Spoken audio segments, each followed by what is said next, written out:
오늘 하나님께서 우리에게 주시는 말씀 룻기 2장입니다. 룻기 2장 1절에서 13절까지 말씀.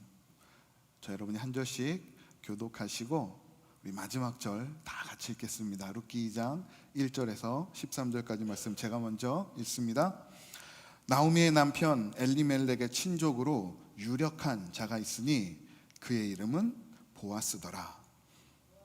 마음 여인 룻이 나오미에게 이르되 원하건대 가서 내가 누구에게 은혜를 입으면 그를 따라서 이삭을 줍겠나이다 하니 나오미가 그에게 이르되 내 따라 갈지어다 하매 룻이 가서 베는 자를 따라 밭에서 이삭을 줍는데 우연히 엘리멜렉의 친족 보아스에게 속한 밭에 이르렀더라. 마침 보아스가 베들레헴에서부터 와서 베는 자들에게 이르되 여호와께서 너희와 함께 하시기를 원하노라 하니 그들이 대답하되 여호와께서 당신에게 복 주시기를 원하나이다 하니라. 보아스가 베는 자들을 거느린 사환에게 이르되 이는 누구의 소녀냐 하니 베는 자를 거느린 사환이 대답하여 이르되 이는 나오미와 함께 모압 지왕에서 돌아온 모압 소녀인데 그의 말이 나로 베는 자를 따라 단 사이에서 이삭을 죽게 하소서 하였고 아침부터 와서는 잠시 집에서 쉰 외에 지금까지 계속하는 중이니이다. 이르되 내 딸아 들으라. 이삭을 주우러 다른 밭으로 가지 말며 여기서 떠나지 말고 나의 소녀들과 함께 있으라. 그들이 베는 밭을 보고 그들을 따르라. 내가 그 소년들에게 명령하여 너를 건드리지 말라 하였느니라. 목이 마르거든 그릇에 가서 소년들이 길어온 것을 마실지니라 하는지라. 룻이 엎드려 얼굴에 땅을 뜨고 절하며 그에게 이르되 나는 이방 여인이거늘 당신이 어찌하여 내게 은혜를 베푸시며 나를 돌보시나이까 하니 보아스가 그에게 대답하여 이르되 내 남편이 죽은 후로 내가 시어머니에게 행한 모든 것과 내 부모와 고국을 떠나 전에 알지 못하던 백성에게로 온 일이 내게 분명히 알려졌느니라. 여호와께서 내가 행한 일에 보답하시기를 원하며 이스라엘의 하나님 여호와께서 그의 날개 아래에 보호를 받으러 온 내게 온전한 상 주시기를 원하노라 하는지라. 다 같이 읽겠습니다. 룻이 이르되 내 주여 내가 당신께 은혜 입기를 원하나이다. 나는 당신의 하녀 중에 하나와도 같지 못하오나 당신이 이 하녀를 위로하시고 마음을 기쁘게 하는 말씀을 하셨나이다 하느니라. 아멘. 자리에 앉아주시기 바랍니다. 우리는 계속해서 룻기의 말씀을 나오고 있습니다. 나오미는 베들레헴에서 가뭄과 기근을 겪었습니다. 남편과 아이들과 함께 모압 땅으로 이주하였지만 그곳에서 남편을 그리고 아들들을 잃었습니다. 그리고 고향에 식량이 있다라는 소식을 듣고 발길을 돌리려 했을 때 그에게 남아있던 두 며느리들을 각자의 집으로 돌아가라 하였죠. 그런데 그 말을 듣고 며느리 중에 한 명은 돌아갔지만 남아있는 한 명, 룻은 그의 시어머니를 떠나지 않았습니다. 어머니께서 재차 돌아가라고 이야기하자 자신의 신앙을 고백하며 난 어머니를 떠나기 원치 않습니다.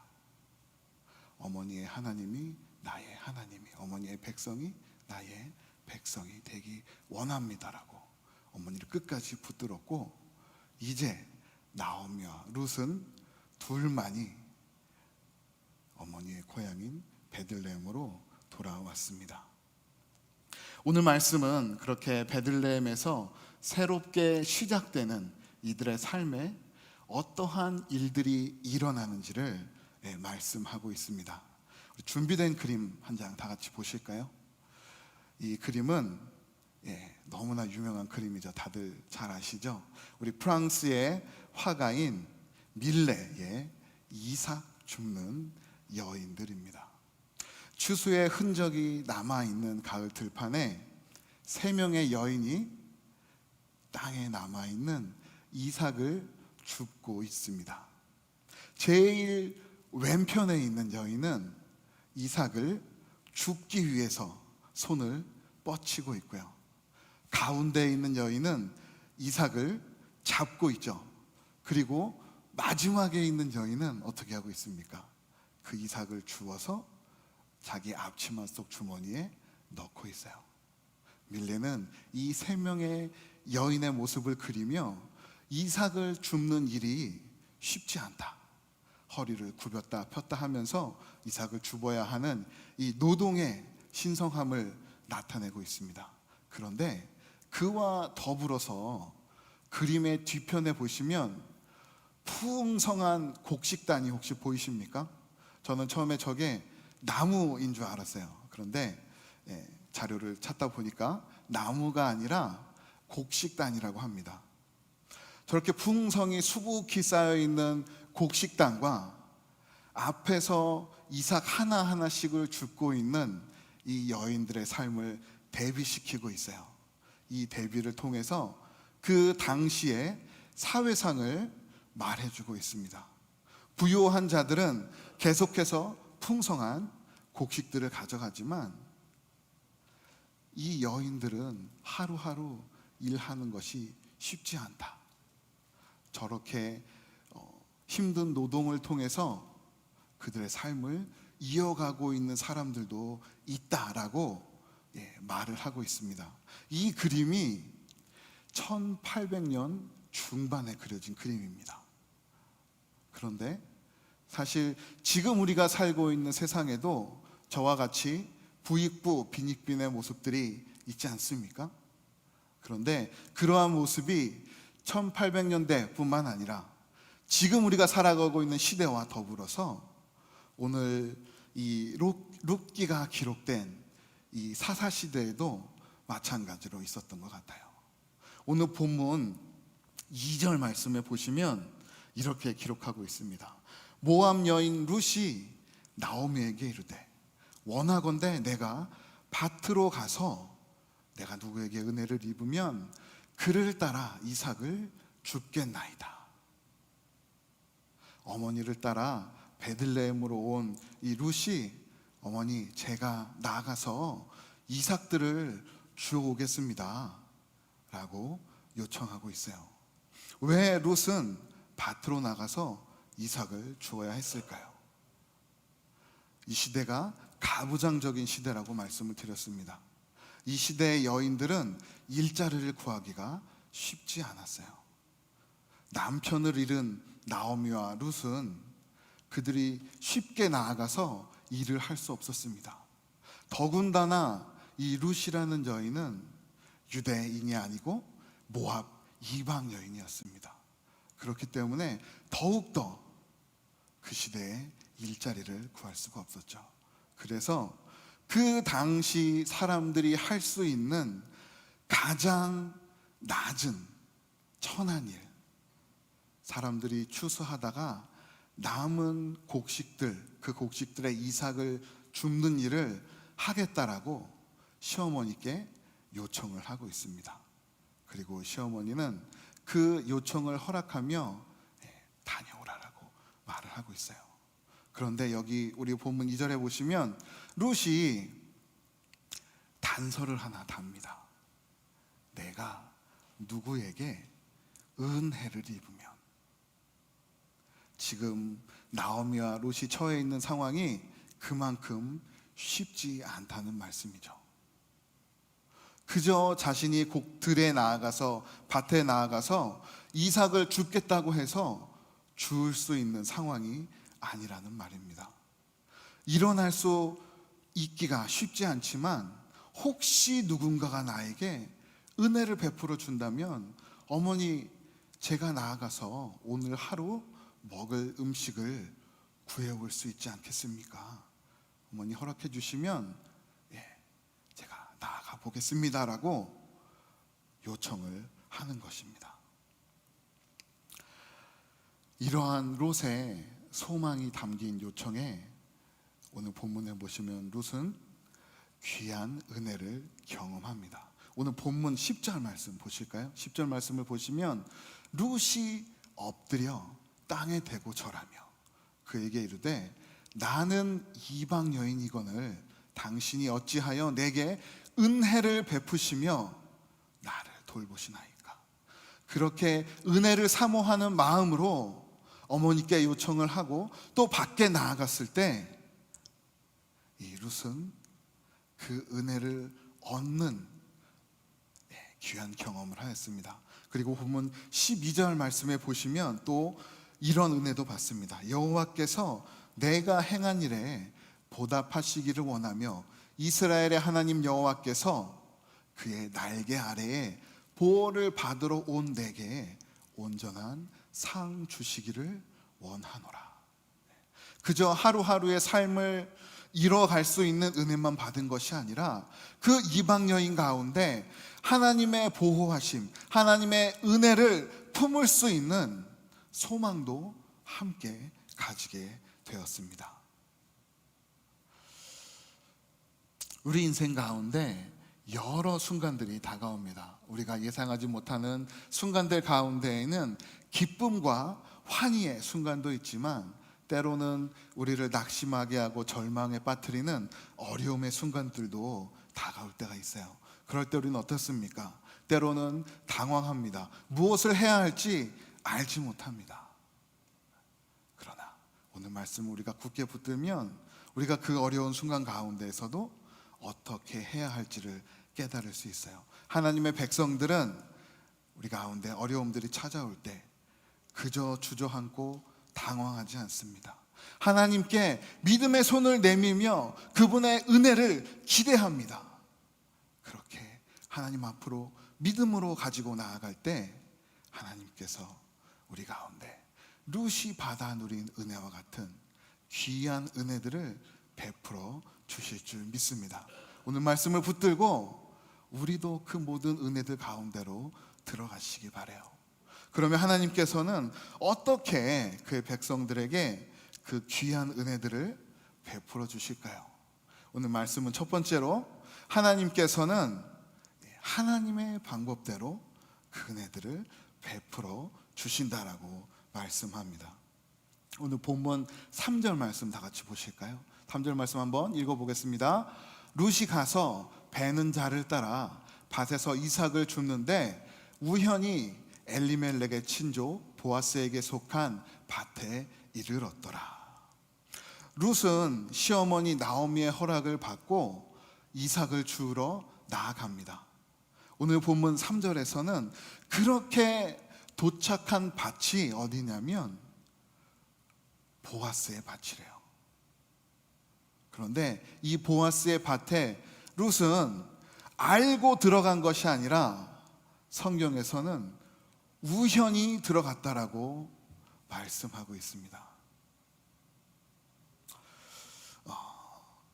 몇몇 목사님들은 이걸 보면서 우연이 아니다, 필연이다라고 말씀하시는 분들도 있어요. 그런데 제가 그 주장을 함께 펼치기 위해서 성경 사전들을 막 찾아봤습니다. 한글 성경, 영어 성경, 히브리 성경, 히브리어 사전을 막 찾아봤는데 우연입니다.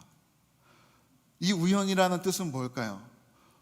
룻은 그곳이 어딘지 모르고 그냥 발걸음으로 가는 대로, 그 만난 사람이 자신을 이끌어 가는 대로 그저 흘러갔다라는 거예요. 그런데 그곳에 들어가 보고 나중에 알고 보니까 그 밭이 보아스의 밭이랍니다. 이 보아스가 누구입니까? 자신의 시아버지의 친족이래요. 결국엔 본인의 친척의 밭으로 들어가게 되었어요. 우리가 이 3절만 보면 진짜 이것은 우연입니다. 그럴 수 있는 일이에요. 그런데 4절 말씀 한번 보실까요? 4절 말씀을 보시면 이렇게 기록하고 있습니다. 마침 보아스가 베들레헴에서부터 와서 베는 자들에게 이르렀다라고 말씀을 하고 있어요. 그렇게 룻이 어머니께 허락을 받고, 어머니 제가 밭에 나가서 혹시 누구의 은혜를 입을 수 있으면 이삭을 가져오겠습니다 라고 하고 밭으로 나갔어요. 그런데 우연히 그 밭을 나가서 만난 사람이 보아스의 밭을 관리하는 사람이었고, 그 사람을 따라 그 밭으로 들어가 이삭을 줍고 있는데, 그때 마침 누가 왔습니까? 보아스가 그 밭으로 와서 이삭을 줍고 있는 룻을 바라보게 되었습니다. 우리 가운데 이러한 우연들이 일어날 수 있습니다. 이러한 우연들을 우리는 무엇이라고 부릅니까? 우리는 이것을 필연이라고 하지 않아요. 우연이에요. 그런데 이 우연을 그리스도인들은 하나님의 일하심이라고 부릅니다. 우연은 우연이고 인연은 인연이고 필연은 필연인데, 그 어느 상황 가운데서도 하나님께서는 하나님의 백성들과를 선하심, 하나님의 선하신 뜻대로 인도하시고, 하나님의 백성들 가운데 하나님의 뜻들을 보여주시고 깨닫게 하십니다. 우리가 생각할 수 없는 하나님의 방법대로 하나님은 일하시면서, 그 우연 속에서도 하나님께서는 하나님의 일하심을 이루어 가신다라고 성경은 말씀하고 있어요. 창세기 37장에 보시면 요셉의 이야기가 등장합니다. 요셉이 아버지의 심부름으로 들에서 양을 치고 있는 형들을 방문해요. 형들이 양을 치면서 멀리 바라보고 있으니까 자신들의 동생 요셉이 저기서 자신들을 향해 걸어오고 있습니다. 형들이 보기에 너무나 불공평했어요. 자신들은 매일 들에서 양을 치고 있는데, 이 요셉은 아버지 옆에서 아버지 사랑을 받으면서 이쁜 옷들을 입고 있죠. 그래서 형들은 그 요셉을 죽이기로 작정했습니다. 땅을 파고 그 요셉을 그 구덩이에 밀어넣습니다. 이제 동물들이 와서 이 아이를 물어 죽이면 된다, 우리는 그냥 모른 척하자. 형들이 그런 계획을 세웠을 때 어떤 일이 일어났습니까? 이스마엘 상인들이 그 요셉이 갇혀있는 구덩이 속을 지나가요. 그 요셉을 바라보면서 안타까워했던 요셉의 형 중에 하나가 그 요셉을 꺼내어서 죽이지 않고 애굽에 파릅니다. 그 상인의 손길에 의해서 요셉은 애굽으로 흘러가고, 그곳에서 애굽에서 요셉은 총리가 되고, 그 요셉이 그 당시에 그 하나님의 손길을 알았을까요? 몰랐습니다. 나중에 형들이 자신 앞에 엎드려 절하는 그 모습을 보고 하나님께서 나를 먼저 보내셨고 나를 통해서 여러분들을 구원하셨습니다. 그 우연인 순간에 지나가는 상인들을 통해서 하나님은 하나님의 계획을 이루셨던 것입니다. 내가 위기에 몰려있는 어떠한 순간 가운데 내가 예상하지 못하는 일들이 일어나 우리는 그 어려움을 벗어나고, 때로는 그 어려움보다 더욱더 좋은 상황에 놓이게 됩니다. 세상 사람들은 이러한 일을 경험하면 우연이다, 내가 운이 좋았다, 재수가 좋았다, 혹은 이게 내 팔자다라고 부르죠. 그러나 우리 그리스도인들에게 이 모든 일들은 우연이 아닙니다. 운이 아니고 나의 재수가 아니고 하나님의 방법대로 하나님께서 베풀어 주신 하나님의 은혜입니다. 하나님께서는 그렇게 하나님의 방법대로 오늘도 우리 가운데 하나님의 은혜들을 베풀어 주십니다. 우연히 우리 가운데 피할 길을 내어주시고 전혀 일어나지 않을 일들을 통해 새로운 길들을 열어주십니다. 오늘도 하나님의 선하심, 하나님의 방법과 하나님의 은혜를 기대하며 하나님 안에, 주 안에 거하는 저와 여러분이 되기를 주님의 이름으로 축복합니다. 두 번째로 하나님께서는 어떻게 하나님의 은혜를 베풀어 주실까요? 하나님의 사람을 통해서 하나님의 은혜를 베풀어 주십니다. 그렇게 하나님의 방법대로 하나님의 은혜를 경험하며 룻은 이삭을 줍고 있었습니다. 그때 멀리서 보아스가 그런 룻을 보았습니다. 처음 보는 소녀가 이삭을 줍고 있어서 오늘 본문 5절에 보시면 옆에 있는 사환에게 묻습니다. 얘야, 저 여인 내가 처음 보는데 누구냐? 라고 물었을 때 그 옆에 있던 사환은 이렇게 대답합니다. 저 여인은 나오미의 며느리, 이방 여인, 모압 여인인 룻입니다. 그런데 저 여인이 얼마나 부지런히 일하는지 아침 일찍부터 나와서 잠시 집에 가서 쉬는 시간을 제외하고는 지금까지 저렇게 부지런하게 일하고 있네요. 정말 마음을 다해서 그의 어머니, 시어머니를 섬기고 있습니다. 룻에 대해서 술술 이야기를 풀어놓기 시작합니다. 그 이야기를 들은 보아스는 저 여인이 엘리멜렉의 아내인 나오미의 며느리 룻이라는 여인이구나. 참으로 시어머니를 공경하며 열심히 살아가고 있구나. 마음에 감동을 받아요. 그리고 그 룻에게 몇 가지 편의를 제공합니다. 오늘 본문 8절 그리고 9절 말씀을 보시면 이렇게 기록하고 있습니다. 보아스가 룻에게 이르되 내 딸아 들으라. 이삭을 주우러 다른 밭으로 가지 말며 여기서 떠나지 말고 나의 소녀들과 함께 있으라. 9절 말씀에도 그들이 베는 밭을 보고 그들을 따르라. 내가 소년들에게 명령하여 너를 건드리지 말라 하였느니라. 목이 마르거든 그릇에 가서 소년들이 길어온 것을 마실지니라. 룻은 크게 세 가지를 보장받았습니다. 이삭을 주우러 다른 밭으로 가지 말고 나의 밭에 머물라. 룻은 처음 집을 나서면서 혹시 누가 나에게 은혜를 베풀면 그 은혜를 힘입어 이삭을 주워 오겠습니까? 다라고 시어머니 나오미에게 이야기했죠. 그 은혜를 오늘뿐만 아니라 그가 필요하면 언제든지 와서 이삭을 주울 수 있는 은혜를 받았습니다. 두 번째로 그렇게 이삭을 줍다 보면 옆에 있는 불량한 사람들이 어린 소녀들을 이렇게 건드리는 일들이 있었나 봅니다.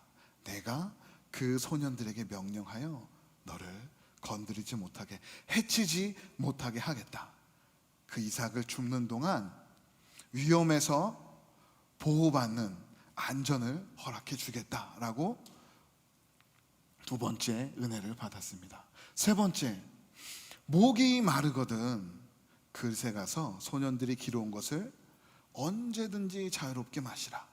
일하다가 힘들면 쉬고 싶을 때도 있고 목이 마르면 물을 마셔야 하지 않습니까?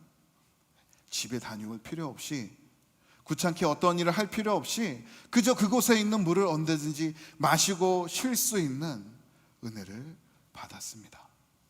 그가 집을 나서면서 바랬던 그 은혜 이상의 은혜들을 본문에 나타난 보아스를 통해서 받게 되었던 것입니다.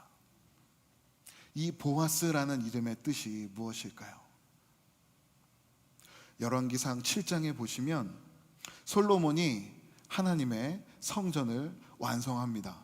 그리고 놋 기둥 2개를 만들어 성전에 세워요. 그 기둥의 하나의 이름은 야긴입니다. 그리고 또 하나의 이름이 바로 보아스예요. 야긴이라는 이름, 그리고 보아스라는 이름의 이 뜻은 그에게 능력이 있다라는 뜻입니다. 하나님께서 이 성전을 세우셨다, 앞으로도 이 성전을 지켜가실 것이다 라는 믿음을 가지고 솔로몬은 그 기둥의 이름을 보아스라고 하였습니다. 그와 같이 오늘 본문에 나타난 보아스는 룻의 부족함을 채워줄 만큼 능력이 있는 사람이었습니다. 오늘 본문 1절에 보시면 이렇게 시작했죠. 유력한 사람, 보아스라고 했습니다.